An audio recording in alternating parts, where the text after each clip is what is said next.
জয় শ্রী গণেশ। স্বাগতম আপনাদের প্রত্যেককে আজকের বিশেষ পর্বের অনুষ্ঠানে।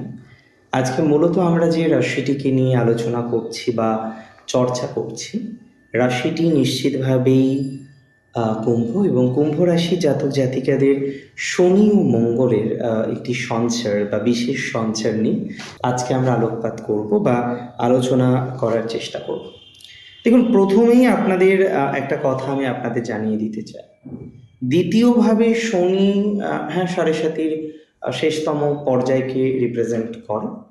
চন্দ্রের দ্বিতীয় শনি, মঙ্গল যুক্ত হচ্ছেন শনি 2রা এপ্রিল থেকে 11ই মে। বলতে গেলে প্রায় 40 দিনের একটি ট্রানজিট, এবং খুব ইম্পর্টেন্ট একটা ট্রানজিট। প্রত্যেকটা ট্রানজিটের মধ্যেই পজিটিভ নেগেটিভ নানা রকমের ভাইবস আপনি পাবেন। প্রত্যেকটা সঞ্চারই ভালো মন্দ উভয় বিষয় মিশিয়ে। এই সঞ্চারের ক্ষেত্রেও ভালো মন্দ নানা বিষয়ের কম্বিনেশন আমরা দেখতে পাই। একদম পরিষ্কার পরিচ্ছন্নভাবে আমি বলে দিই, এই সঞ্চার কয়েকটা বিষয়ের জন্য খুব ভালো, আবার কয়েকটা বিষয়ের জন্য বেশ সমস্যার।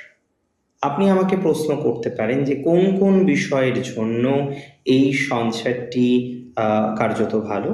তাহলে আপনাকে আমি বলার চেষ্টা করব, এই সঞ্চার অত্যন্তভাবে পজিটিভ বা পজিটিভিটির জায়গা রাখে, বিশেষত যে সমস্ত জাতক বা জাতিকারা কোনো না কোনোভাবে যুক্ত আছেন ফাইন্যান্সিয়াল ডিপার্টমেন্টগুলিতে, ফাইন্যান্সিয়াল বিজনেসগুলিতে।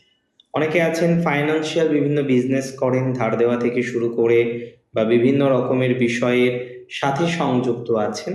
আমি বিশ্বাস করি যে যে সমস্ত জাতক বা জাতিকারা ফাইন্যান্সিয়াল বিষয়ে আছেন, যুক্ত আছেন, ভালো ফল পাবেন, খারাপ ফলও পাবেন। তবে 3টে ট্রিক্স আমি আপনাদের শিখিয়ে দিচ্ছি। নাম্বার 1, না জেনে না শুনে কোনো আর্থিক ট্রানজাকশন করবেন না। 2 লাখ পাঠাতে হোক কিংবা 10,000, আগে 2 টাকা পাঠিয়ে চেক করে নিন। ফোনপেতেও তো এখন অনেকটা ইজি, তবে যারা অনলাইন ট্রানজাকশন করছেন, লাইক এনইএফটি করছেন, আরটিজিএস করছেন, আইএমপিএস করছেন, একবার সেকেন্ড টাইম সিকিউর হয়ে নিন। অর্থাৎ এখানে আমি বলবো, লেনদেন করার ক্ষেত্রে আপনাকে সচেতন হয়ে নিতে হবে, কারণ বহু ক্ষেত্রে লেনদেন সংক্রান্ত বিষয় প্রবলেম হতে পারে বা হওয়ার সম্ভাবনা কিন্তু রয়েছে। তাহলে লেনদেনটাকে কি করতে হবে? সঠিক করতে হবে। একটা সঠিক লেনদেন করার চেষ্টা আপনাকে কিন্তু করতেই হচ্ছে, এটা নিয়ে কোনো ডাউট আমার নেই। যদি সঠিক লেনদেন করতে পারেন, ফলাফল পাবেন ভালো। সঠিক লেনদেন না করতে পারলে ফলাফল ভালো আসবে না। দাম্পত্য জীবনের ক্ষেত্রেও বহু জাতক জাতিকাদের বহু চিন্তা। বিশেষ করে একটা কথা আমি আপনাদের বলে দিই, এই ট্রানজিট আপনাদের ক্ষেত্রে কিন্তু একটা ভালো প্রভাব আনবে, and that's for very very very sure. এই ট্রানজিট আপনাদের ক্ষেত্রে একটা ভালো প্রভাব আসবে, সেটা আপনাদের 100% শিওরিটি দিলাম বা শিওরিটি দিচ্ছি। তবে দ্বিতীয় শনি মঙ্গল টাকা পয়সা ঠিকঠাক লেনদেন করুন। পরিবার বৃদ্ধিতে সমস্যা হচ্ছিল, হয়তো অনেকের মেডিকেল অ্যাসিস্ট্যান্স নিতে হচ্ছে, বা পরিবার বৃদ্ধিতে একটা জটিলতা পাচ্ছেন, পরিবার পরিজন নিয়ে একটা অশান্তি বা অসন্তোষের জায়গা অনেকের হয়তো তৈরি হচ্ছে। তো যাদের পারিবারিক বাধাটা প্রচুর বেশি, পরিবার পরিজন ইত্যাদি বিষয় নিয়ে, পারিবারিক বাধা নিয়ে একটা সমস্যার মধ্যে আছেন, একটু সময় দিতে হবে। একটু সময় দিলে আপনার পারিবারিক সমস্যার একটা সমাধানযোগ্য জায়গা আমরা পাব। একটু সময় না দিলে পারিবারিক বিষয়টা ম্যানেজ হবে না। হ্যাঁ, একটু সময় দিতে হবে।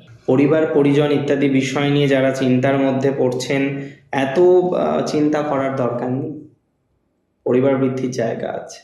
তবে সোজা আঙুলে ঘি অনেক সময় ওঠে না, আঙুল নাকি বেঁকাতে হয়। তো বোঝাতে পারছি কি বলতে চাইছি। সোজা আঙুলে অনেক ক্ষেত্রে ঘি আপনারও উঠবে না, আঙুল কিন্তু বেঁকাতেই হবে। তো আঙুল যদি বেঁকাতে হয়, তাহলে এটা মাথায় রাখুন, সঠিকভাবে আঙুল বেঁকান। রাজনীতিতে কুম্ভ রাশির একটা বিশেষ জায়গা পেতে চলেছেন। কুম্ভের বহু জাতক জাতিকারা তারা রাজনীতির সাথে যুক্ত, অ্যাক্টিভলি রাজনীতি করছে। রাজনীতিতে যারা কানেক্টেড আছে তারা মোরাললেস ভালো ফলাফল পাবেন। রাজনীতির জায়গাটা না খুব সুন্দর আপনাদের, রাজনীতি নিয়ে আমরা একটা স্যাটিসফ্যাকশনের জায়গা পেয়ে যাব। রাজনীতির জায়গাটা এটা একটা ভালো দিকে আপনার আসতে পারে বা আসতে চলেছে। রাজনীতি নিয়ে সুস্থ স্বাভাবিক ফলাফলটা আপনি পাবেন, এটা দায়িত্ব নিয়ে আমি আপনাকে বলতে পারি। তবে কুম্ভ রাশির জাতক জাতিকাদের টিকিট পাওয়া নিয়ে একটা ক্রন্দল কিন্তু তৈরি হতে পারে। টিকিট পাওয়া নিয়ে কিন্তু একটা চাপের জায়গা দেখতে পাচ্ছি। টিকিট পাওয়া নিয়ে কিন্তু একটা অশান্তির জায়গা লক্ষ্য করতে পারছি। এতটুকু কিন্তু সিওরিটি আমি আপনাদের দিচ্ছি। আরেকটা কথা বলবো, দেখুন বাকি দেনা এগুলো হতেই পারে, আপনার হয়তো আছে কিছু। খুব কড়া কড়া সিদ্ধান্ত নেওয়ার দরকার নেই, খুব কঠিন সিদ্ধান্ত নেওয়ার দরকার নেই। সো কড়া কড়া সিদ্ধান্ত নেওয়ার একদমই দরকার নেই। টাইম আস্তে আস্তে ভালো দিকে যাবে। তবে কিছু প্রবলেম এখনো আছে, কিছু স্বস্তি বা শান্তি সত্যিই দরকার, কিছু আর্থিক স্বস্তি দরকার, পরিবারের মধ্যে কিছু ভুল বোঝাবুঝি আছে, সেগুলো ঠিক রাখতে হবে। বাক শক্তির উপরে বিশেষ নিয়ন্ত্রণ রাখতে হবে আপনাকে। বাক শক্তির উপরে বাক শক্তির উপরে নিয়ন্ত্রণ না রাখলে সমস্যায় পড়তে পারে। বাক শক্তির উপরে বিশেষ নিয়ন্ত্রণ রাখুন, বাক শক্তির উপরে বিশেষ কন্ট্রোলে রাখার চেষ্টা করুন, এটা কিন্তু দরকার। যদি বাক শক্তির উপরে নিয়ন্ত্রণ রাখতে পারেন, ভালো প্রভাব জীবনচক্রে কিন্তু আসতে পারে, বা আসার সংযোগটা আমরা অন্তত দেখতে পাচ্ছি। একটা বিষয় আমি লক্ষ্য করলাম, অনেক কুম্ভ তারা লাইফে না মানে ফুল ফোটার আগে ঝরে গেল। এত প্রতিভা, এত কিছু পারে, এমন এমন কিছু ভুল ডিসিশন দ্যাট ইউ টুক, এমন কিছু সিদ্ধান্ত আপনি নিয়েছেন, এটা কিন্তু আমার মনে হয় খুব সমস্যা। এটা যদি মেনটেন না করতে পারেন তাহলে তো মুশকিল। যদি মেনটেন করতে পারেন তাহলে অনেক প্রবলেম রিজলভ হবে, বাট এটা যদি মেনটেন করতে না পারেন তাহলে তো সব প্রবলেম রিজলভ হওয়ার মতো কোনো জায়গায় দেখতে পাচ্ছি না। এটা একটু বুঝে নিয়ে মেনটেন করে পথ চলুন, আমার মনে হয় তাহলে আপনার ভালো ফলাফলটা আসবে বা আসতে পারে বলে মনে করতে পারছি। আরেকটা কথা আমি আপনাদের বলে দেবো, দেখুন কিছু কিছু সময় না কিছু লগ্নির অপশান পাওয়া যায়, মনে হয় এই ধাতুর দাম বাড়ছে, এই জমিতে ইনভেস্ট করি, বিভিন্ন রকম ইনভেস্টমেন্টের অপশান আসে। ইনভেস্ট কিছু করা অবশ্যই ভালো, তবে বুঝে নিতে হবে কোন ইনভেস্টমেন্টটা আপনার জন্য আপকামিং টাইমে ভালো হতে পারে, কোনটা নয়। তো শেয়ার মার্কেট বা ইত্যাদি ইত্যাদি বিষয়ে যারা ইনভেস্টমেন্ট করছেন, একটু ভালো করে একটু ভালো করে রিসার্চ করে বুঝে নিয়ে ইনভেস্টমেন্ট করুন। এমনিতে কুম্ভ রাশি স্বাস্থ্য উন্নতি আছে, কিছু মানসিক হ্যাজার্ড থেকে বেরিয়ে আসার সংযোগ দেখতে পাচ্ছি, কিছু পজিটিভিটি দেখতে পাচ্ছি। ভালো থাকুন আপনারা। জয় শ্রী গণেশ। সুস্থ থাকুন, ভালো থাকুন, সমৃদ্ধিতে থাকুন, ভালো হোক। জয় শ্রী গণেশ।